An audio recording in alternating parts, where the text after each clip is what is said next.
Brian Von VA here, back at it again. Today we're talking about characters or NPCs that you put little thought into that ended up being loved by everyone at the table. Junkie, the Earth Elemental. Oh, that already sounds so cool. Long story short, a reoccurring pair of villains I introduced in my Radiant Citadel campaign summoned an Earth Elemental against the party. Well, one of the players made a joke that this specific Earth Elemental was named Junkie, and had a bad history with his character, Theo. So I decided to play into it and have Junkie completely and utterly despise Theo, including forming fingers to flip him off as Junkie fell apart when defeated. I came up with the rest completely at random at the prompt, just playing into what was stated. However, everyone just enjoyed it. Much later on, I decided when one of the big bad evil guys, a dragonborn cultist bard named Ardelius, who's the high priestess of an evil elder elemental of Earth, summoned a pair of Earth elementals to help her fight the party. I'd bring Junkie back as one of them. After all, if you kill an elemental outside of its own plane of reality, it just gets sent back. So Junkie won't die unless killed there. As such, the moment he manifested, Junkie turned and looked directly at Theo, made a rock shaped like his head, and crushed it before pointing at him. And everyone in the party instantly recognized it as Junkie, and were happy to see him again. Even better, this was a distant past version of Theo who had absolutely no idea why this particular Earth Elemental utterly hates his guts. His player was completely on board with Junkie attacking him relentlessly throughout the entire encounter, including Junkie provoking opportunity attacks from the rest of the party just to get at him. Once again, as Junkie was destroyed, he took time to flip Theo off. I love Junkie. Even more amusing is the dice seem to align such to help Junkie chase after him. This included Junkie making a saving throw against the wizard's banishment despite having a -3 charisma, getting a nat 20 to jump over a gap between him and Theo, and managing to land at least every single multi-attack on Theo, even when other party members actively tried to protect him. As everyone liked seeing Junkie again, Theo's player and I have agreed Junkie will go from a funny one-time antagonist to the second-in-command of Ardelius and Theo's arch-enemy, and that Junkie will send Theo a recording of himself undergoing a training arc in the elemental plane of Earth in preparation for his revenge. Yeah, Junkie is going to be full reverse flash levels of petty. It was me, Theo. Durk, a goblin that the party rescued in a dungeon. The party was battling through illusions when they came to a room with a goblin and some spiders to fight. The spiders were illusions and poofed out of existence when defeated. But the goblin didn't go poof. The team already had bad blood when it came to fighting innocent goblins, so the cleric resurrected the goblin. Unfortunately, the goblin only knows its native language and could only say his name is Gaba. The team managed to roll high enough to convince the goblin to come with them. I made a deal with the party. If the goblin survives the maze and makes it to the exit alive, the party may adopt him. To which he indeed survived the maze and made it to safety. They learned his name is Durk, and the cleric basically took the goblin in and started teaching him the ways of his god. Over the campaign, the goblin now speaks almost perfect common, now worships the goddess of light, and has been following the party ever since. Durk has been loved since he first spoke his Gaba language, and his childlike actions made him way too lovable to be left alone. This was a last-minute Star Wars 5th edition character. We decided to give this module a try as a one-shot, which eventually turned into a little bit more. I created a chaotic evil human Sith apprentice named Darth Vex.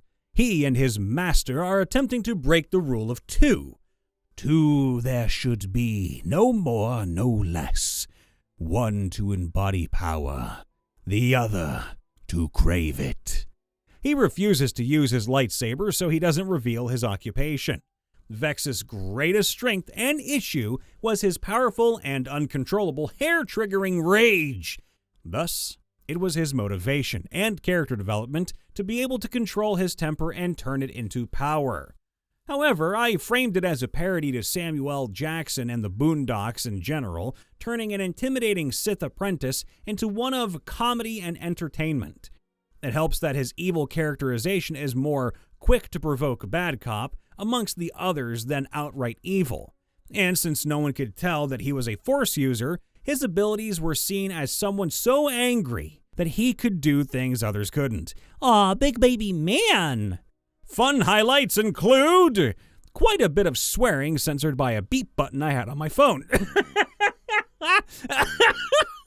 A fork going through a guy's head, creating an exit wound so big it erased the back of his head for attacking him. I also decided to add, for comedic effect, that the fork also hit the wall, which was at the other side of the farthest side of the room. And ending combat as soon as it started by killing the only two enemies with a door Vex recently tore down. God, I've done that by accident before. Unfortunately, he ended up PvP killed in the second session we had because he decided to light a few buildings on fire. Long story medium, because we were randoms who suddenly came to the planet and Vex called the village chief the, R word. We were given a welcome celebration that was actually to drug us, take our stuff, and lock us away. While the party took to killing the chief, Vex decided to take it a step forward and punished the village for having a part in it. While not wrong, Vex was shot in the back by two players, the final shot being an instant kill despite it being non-lethal. Due to the ruling that we missed, Vex should have survived, and his missing body a few sessions later could be the case. I made an NPC for our first campaign that was meant to just be a one-off that they'd eventually part ways with once they got far enough along, but everyone fell in love with him and wanted him to stay. He was a mercenary soldier that was a bit on the younger side, probably around 18 or so. I didn't really have any idea what his backstory or personality would be, but they wanted to know more about him.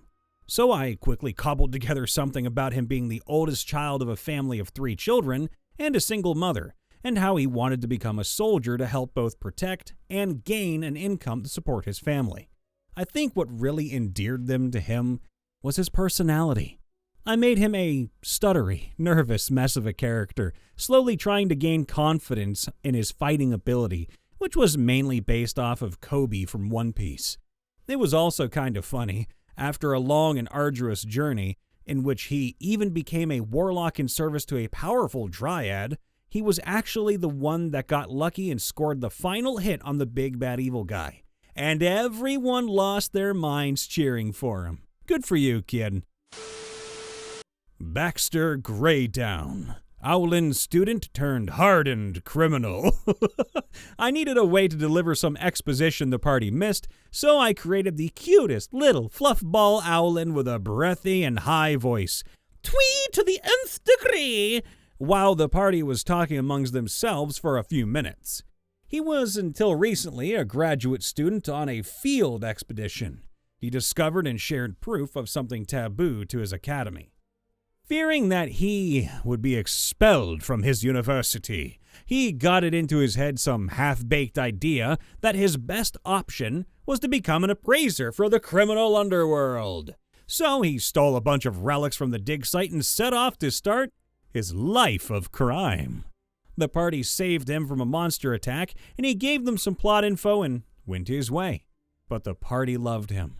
They bought a ton of magic items from him, then had a heart-to-heart with him about not calling obvious attention to oneself when he attempted the brooding edgelord in the corner act at the next city's tavern.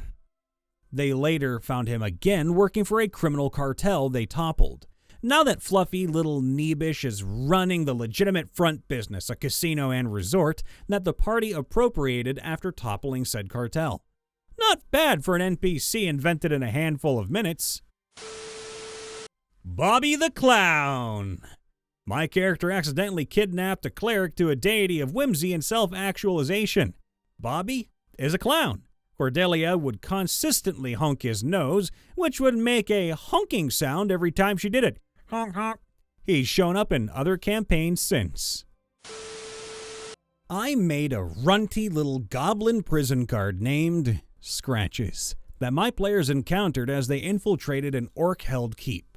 He was meant to be killed in a patrol, looted for keys, and then dumped.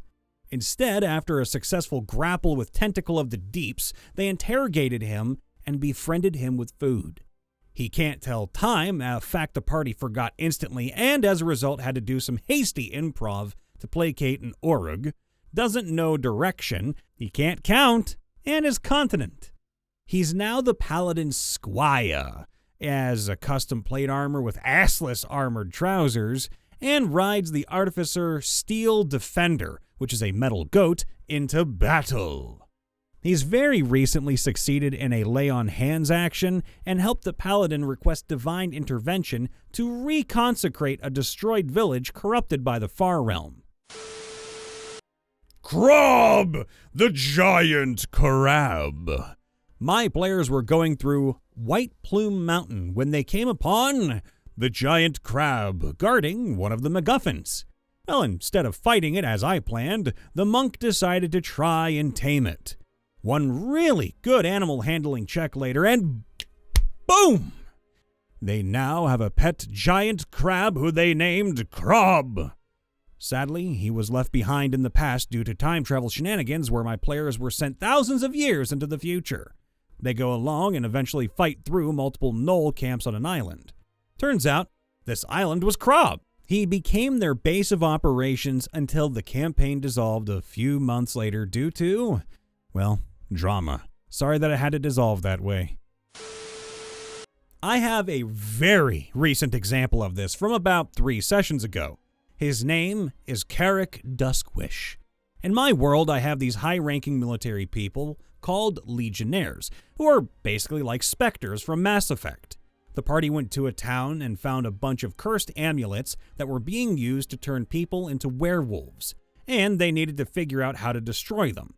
Most places in my world don't really have easy ways to destroy magical artifacts, so they needed one of their high-level contacts to put them in touch with someone who could. Enter Carrick Dusk, the Legionnaire over this region of the world.